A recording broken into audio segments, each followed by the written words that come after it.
just want to say thank you so much to Lisa and Karen. As you know, I'm one of the founders of QS, but this is their meeting, and I'm really honored to be here and to be part of it. And I'm going to give 2 different talks with the rest of my 7 minutes plus a synthesis, so I have to read my cards, because that's a lot. And I'm going to show you some of my data. I won't go too fast. I just wanted to show this, which some of you will recognize. It was published recently in the Occupied Wall Street Journal. Louder, Gary. And I'll just read the first 3 sentences. We are no list of demands. We are speaking to each other and listening. This occupation is first about participation. Now, we didn't start QS to address income inequality. I was too slow, too fast.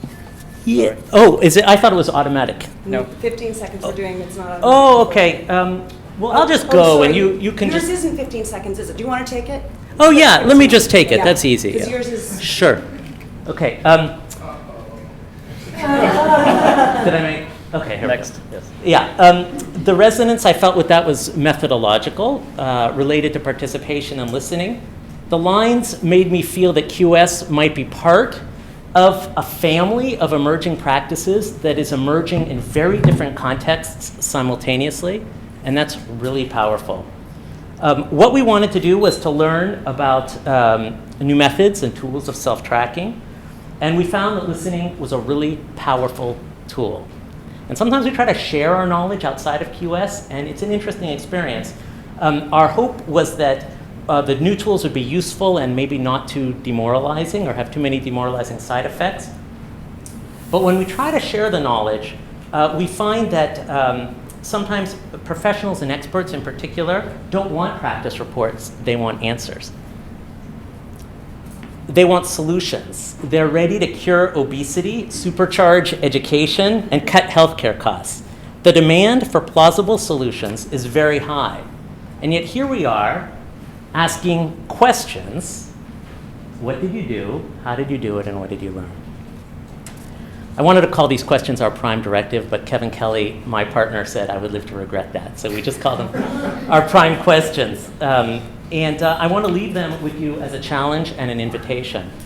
What can we learn together if we refuse the temptation to offer a bunch of inadequate solutions and superficial demands? Wouldn't we all prefer that our solutions, when we can find them, be based on something more than mere plausibility, something like observation and reflection? So what did you do? How did you do it? And what did you learn? That's the end of my first talk. So Gary, what do you do? How do you do it? And how do you do it? I track my meditation, and I've been tracking, among other things, and I've been doing this for about 20 months using an app called Equanimity. And it shows you a general assessment of how much you sit, your latest continuous run, your longest run, your total practice hours, and your constancy over the year. I can report that it's changed my life a lot, and one of the ways it did this was by revealing how much I fail. I've had a pretty regular practice since 1997, and like any important daily ritual, exercise, work, diet, my sense of success and failure is closely correlated with my overall well-being. In the 14 years I've tried to practice, there have been many days that I failed. Failure would lead to more failure in a kind of self-fulfilling prophecy. I would tell myself, I used to meditate, and this would contribute to my not meditating on that particular day. So now you can see I can meditate 66 days in a row. Actually, that's not true. In that case, that's an extreme outlier. In fact, my practice much more resembles the current number there, 9 days. For me, it turns out that missing days is typical. The average length of a run is 10, the median is 8. And that actually doesn't include single days. These are runs, so if I'm stuttering on, off, I didn't count that. So if you counted like the single days, it would be lower.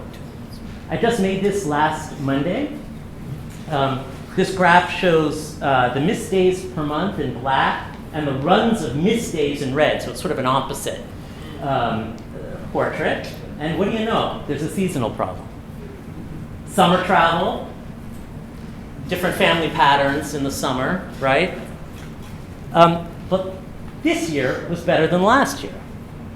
You see this kind of slow-moving wave where there's a much more acute onset as opposed to this kind of strong onset here, and a much quicker recovery. So what's interesting here is, okay, it's only 2 years of data. Maybe it's a fluke. But I'm getting my first look at a long-term, multi-year pattern in a daily habit. And what I've learned so far, it's not a solution to a problem, except that it shows me that I might have been wrong in seeing an acute problem that was best understood as a slowly mutable pattern on a larger time scale. And I give you this not as an answer to a question, but not as an answer, but as a question. Are there other long-term patterns that we can find that when they're made visible, change our sense of ourselves? I would even ask, are we beginning to create a new category of personally relevant analytical objects? Because I'm not sure that we have in our repertoire of analytical objects multi-year patterns in daily habits. That's the end of my second talk. Now the synthesis. People want answers from the quantified self. They want novel discoveries. Me too. And I think we might find some things that work. But first, we're going to learn what doesn't work, what we don't need to worry about, or when our attention is focused in the wrong place or at the wrong scale. That's just consistent with the structure of reality. It's easier to get out of a parking place than to get into one, because there's a lot more ways of being out of a parking place than there are of being in one. There's a lot more ways to be wrong than there are to be right. And those are big discoveries, because when we're unobservant, we're more vulnerable to wasting time on false solutions. And when you think about it, how rich would we be if we had all the money and time back that we spend on false solutions? This last thing I'll show you is just a quote from Robin Barua, who created equanimity, describing his own experience. I think it's also helped me grow significantly in patience with myself by revealing what I would probably have thought of as a series of independent failures to be a slow learning process leading to success. Self-tracking as learning, self-tracking as collaborative learning or individual learning. I think that's interesting and promising. Thank you. I'm really easy to find, and I'm really happy to be here.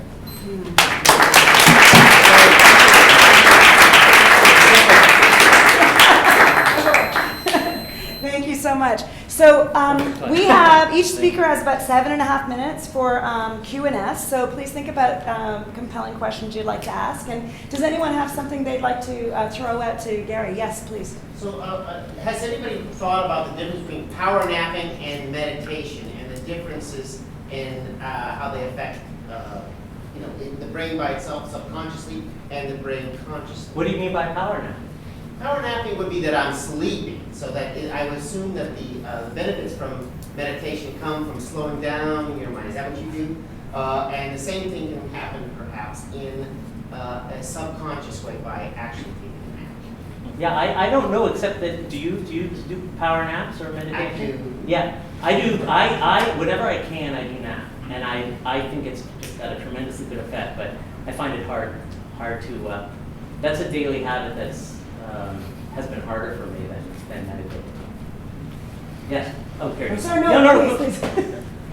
I'll be quick. Sure. What do you think of like the current kind of discussion that willpower is finite and it's like a muscle and like you need to kind of build it? So for example, like in summer, maybe like your willpower running is going somewhere else than like finishing projects. So what do you say to that? Yeah, so the question, did everyone hear the question? The question is about willpower. What do I think about the question of like willpower being finite? And that maybe in the summer my willpower is directed elsewhere, and so I don't have the willpower to meditate. I think, for me personally, that theory hasn't proven to be very relevant. It may be useful to me at some point. My just very subjective experience is that my meditation practice is much more influenced by by very subtle factors relating to awareness of how small changes in my schedule affect my mood, well-being, and so there's something in there. I'm not sure I would call it willpower, but it's quite subtle actually. And one of the things that's interesting here, by the way, is that I do think, as Robin says in his quote, I do think there's learning here. But you might ask, well, what are you learning? Like, what is the lesson? And this is really, I'm not sure I have the answer to that, except that this is almost like a source of real-time feedback. But the real time is sort of, the unit of time is 1 day. So it doesn't really feel like real-time feedback, that you kind of get a sense that you're engaged and more aware. And then you also can see, for instance, that what you're currently doing is understandable in terms of a pattern that wasn't visible before. And so that means that when you skip, you're actually still, your meditation practice is just fine. Like now you're skipping a day, but that doesn't mean you have a crisis in your practice. And somehow just that, seeing that your behavior is part of a pattern that's understandable at a larger scale, somehow is one of those small mental changes that has a big effect.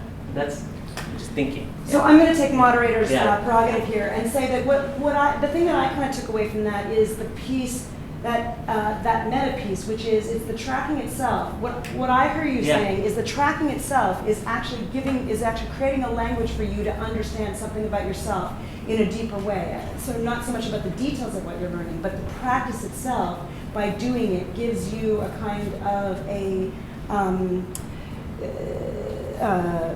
comfort, trust, relationship with the process. Right, I mean, itself. they call it self-efficacy. Yeah. There's something like there's an object of reflection Yes. that didn't exist before. And that's really interesting. It's like a mental module that is being created. Yeah. So my question on that is, because I think there are a lot of people here who are new to tracking, and there's a lot of experienced people too, but what would you say for people who are new to tracking in terms of what the larger piece is on how to start? Well, here's something great about this particular tool. That is, certainly if you're looking for a tool or making one, it's a timer, and people who meditate use timers. So actually, you need the tool has this utility at the moment that you pull it out that is independent of its tracking function, and so that's kind of, I think, pretty powerful. Yeah, Misha. Yeah.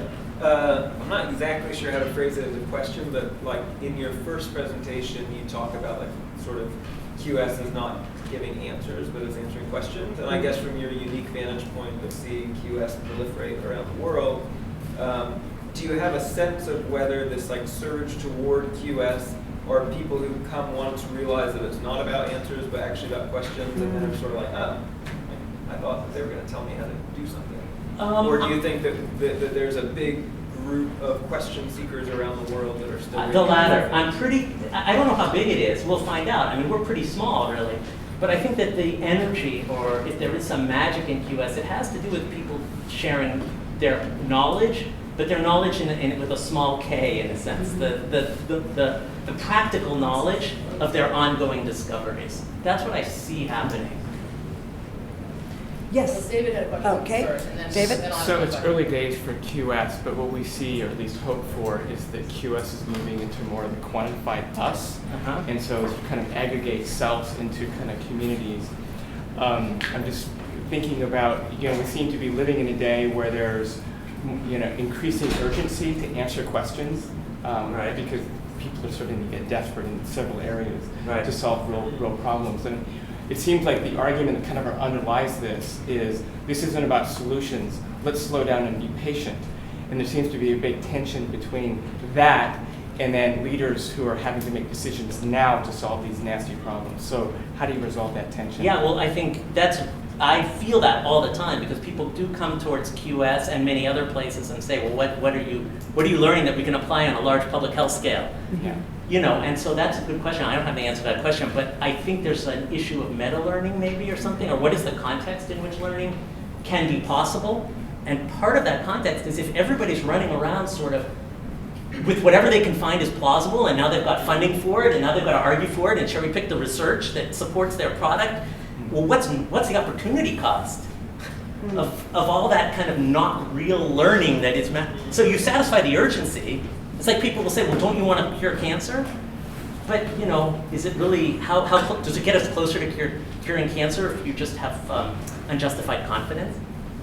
So, Is yours quick, Abby? Yeah, mine's quick. Okay. So you're right now measuring, whether you do it or not do it. Yes. There's some tools out about measuring brain waves and about breath or heart rate. Have you thought about looking at the quality of your meditation through those other measurements? I'm really interested in those tools. I'm not sure even whether it's meditation where I would apply them. but sort of mindfulness in, but I'm really interested in that, and I'm looking forward to being able to get heart rate data and heart rate variability in a really convenient way. Yeah, I think that's super interesting. Yeah. Amazing. Thank you so much.